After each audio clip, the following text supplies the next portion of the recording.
Un omnibus, un coup de gueule, ça faisait longtemps, mais c'est nécessaire.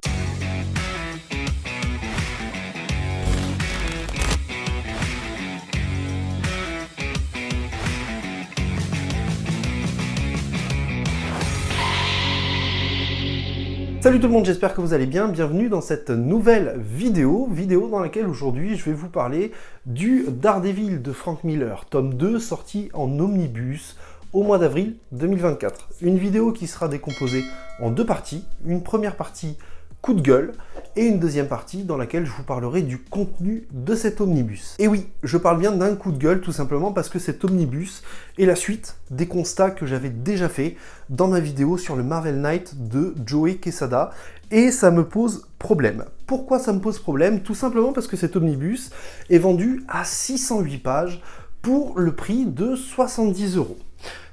C'est le tarif normal, c'est la grille tarifaire de Panini qui est comme ça. Le fait est, c'est quand vous ouvrez votre omnibus et que vous regardez le sommaire, eh bien vous vous rendez compte que finalement, les bonus commencent à la page 488.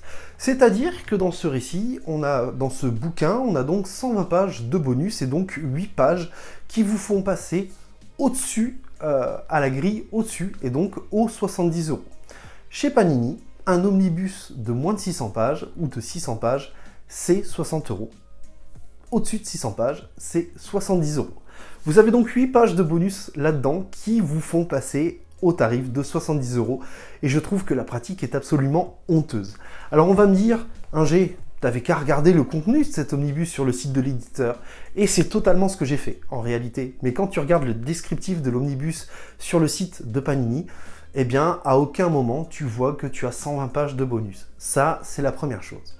La deuxième chose, c'est qu'on va sûrement me dire que le contenu est potentiellement copié, calqué sur le contenu de l'omnibus VO. Alors oui, c'est sûrement vrai, mais la réalité, c'est que, eh bien, je suis désolé de le dire, mais Panini arrive très bien à fixer ses tarifs en France, donc ils doivent très bien pouvoir enlever 8 pages de bonus dans un bouquin pour le laisser à 60 €. En tout cas, c'est mon humble avis. Et ok, il y a la team bonus qui va sûrement me sauter dessus en me disant « Ouais, mais les bonus, nous on aime ça ». Ce que je comprends totalement en réalité, et je trouve même que mon avis est totalement subjectif, puisqu'il y a ceux qui vont aimer les bonus, ceux qui vont pas aimer, ou en tout cas qui vont s'en foutre.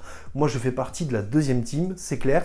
Mais pour les personnes qui aiment les bonus, je pense à vous quand je gueule, tout simplement parce que je trouve que les bonus sont super mal exploités. On parle de cover alternative ou de cover en bonus, ouais très bien, ben, elles sont même pas en pleine page, les covers, je trouve ça absolument honteux, honnêtement. Honteux, parce que vraiment, au prix de la page, je trouve ça assez énorme. Et puis alors, vous avez des pages de script aussi qui sont plutôt intéressantes en réalité, quand on y jette un coup d'œil, hein. Mais alors, il faut une petite loupe quand même. Voici. Donc, pour 8 pages de plus, eh bien, vous avez un omnibus qui passe de 60 à 70 €. Honnêtement, je vais être vulgaire, mais ça me casse les couilles, parce que 10 € sur le portefeuille d'un lecteur, sur le budget d'un lecteur, 10 €, je trouve que c'est relativement cher. C'est potentiellement 5 paquets de pâtes, et encore, c'est peut-être même plus. Mais 10 €, ça fait cher, et je pense notamment aux lecteurs qui n'ont pas les moyens de s'acheter plus d'un omnibus par mois. Bah juste non en fait, je trouve que la pratique n'est absolument pas bonne. Ça c'est la première chose. La deuxième chose, c'est concernant la traduction, ou tout du moins l'absence de relecture, ce dont j'avais déjà parlé dans ma vidéo sur le Marvel Knight de Joe Quesada. On a dans cette histoire des expressions qui ne sont absolument plus utilisées, qui ne sont absolument plus d'actualité. Et je me demande vraiment comment on peut faire pour accrocher le lecteur quand on a un vocabulaire qui n'est plus à jour. C'est compliqué, c'est compliqué. Je vous lis un premier passage. Grâce à la force et à l'agilité ainsi acquise, Matt a vengé le meurtre de son père et entrepris une double carrière. Légiste de talent le jour et justicier nocturne sous le nom de Daredevil, l'homme sans peur. Légiste de talent le jour. Alors, ce n'est pas une erreur à proprement parler, puisque quand vous regardez sur le Larousse, un légiste est un spécialiste des lois. Ok, c'est donc un terme assez généraliste, un mot assez généraliste pour définir un avocat, un juge, un juriste ou toute autre personne qui manipule les lois. Le fait est, c'est que légiste aujourd'hui, c'est pas un terme qui est vraiment utilisé dans le vocabulaire, et surtout, c'est un mot qui est, quand il est utilisé, qui renvoie au médecin légiste, mais pas du tout à l'avocat. Donc c'est pas vraiment une erreur de traduction, parce que le mot lawyer en anglais, c'est avocat ou c'est légiste, mais c'est un terme qui n'est plus du tout utilisé. Au même titre qu'un autre terme qui n'est plus utilisé, à un moment, on a un homme qui nous parle de vieux vêtements usés, déchirés, et il utilise le mot NIP, N-I-2-P-E-S, je crois, de mémoire. C'est un mot que j'ai dû entendre une fois dans ma vie, et c'était dans la bouche de mon arrière-grand-mère. Autant vous dire que c'est absolument pas un mot qui est utilisé. Pourquoi le laisser en fait ? Ça prenait pas beaucoup de temps de le modifier et de trouver un synonyme. On a également une expression qui n'est plus utilisée, une expression qui existait, alors que je ne connaissais pas, qui m'a d'ailleurs fait très sursauter à la lecture, puisqu'on a une femme à un moment dans le récit qui propose à Matt Murdock un verre, et elle lui dit « Est-ce que je peux vous servir un drink ?» Alors au début, en tant que lecteur, quand j'ai lu ça, je me suis dit « Mais what ? Ils ont même oublié de traduire un mot ?» Et non, j'ai un très cher ami, qui m'a confirmé que c'était une expression qui était utilisée il y a très très longtemps, mais qui n'est plus effectivement d'actualité.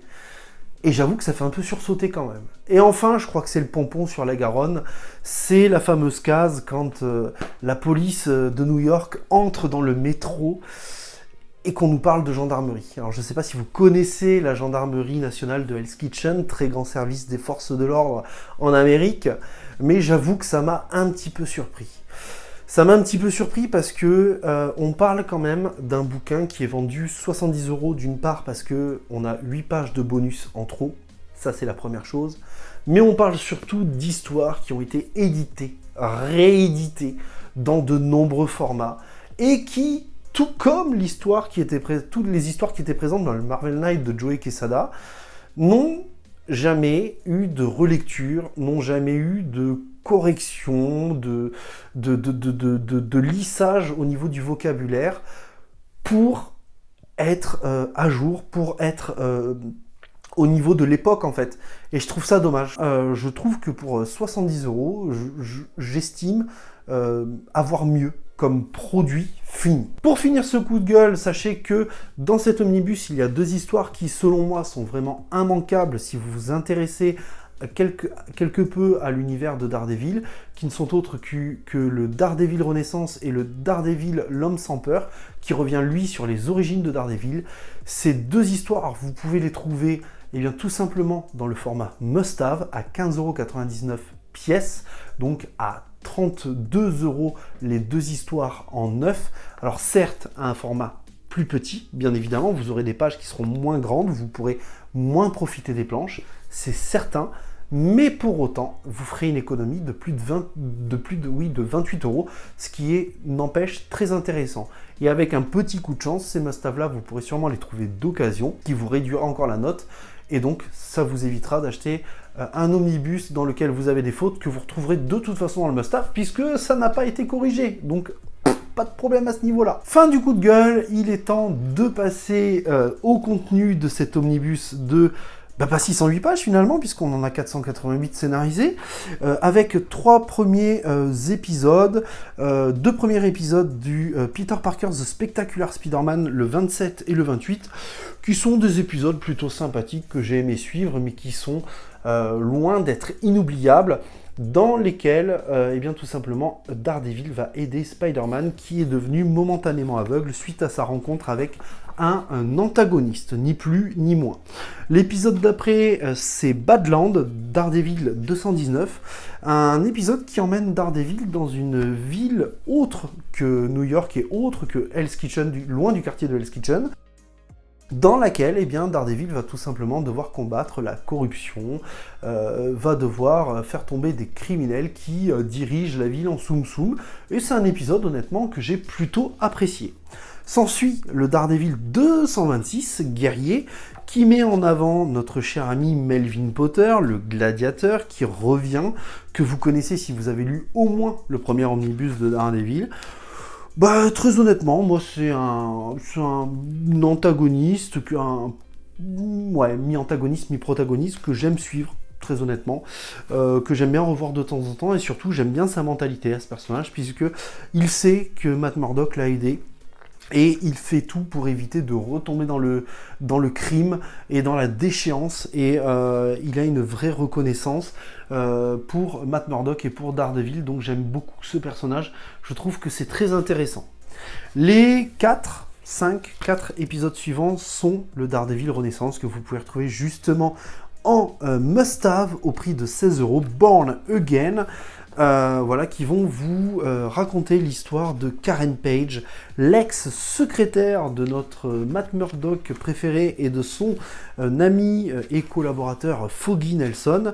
Karen Page qui est tombée dans une déchéance des plus totales, honnêtement, puisqu'elle a tourné des films, hein, voilà, et elle est tombée dans la drogue.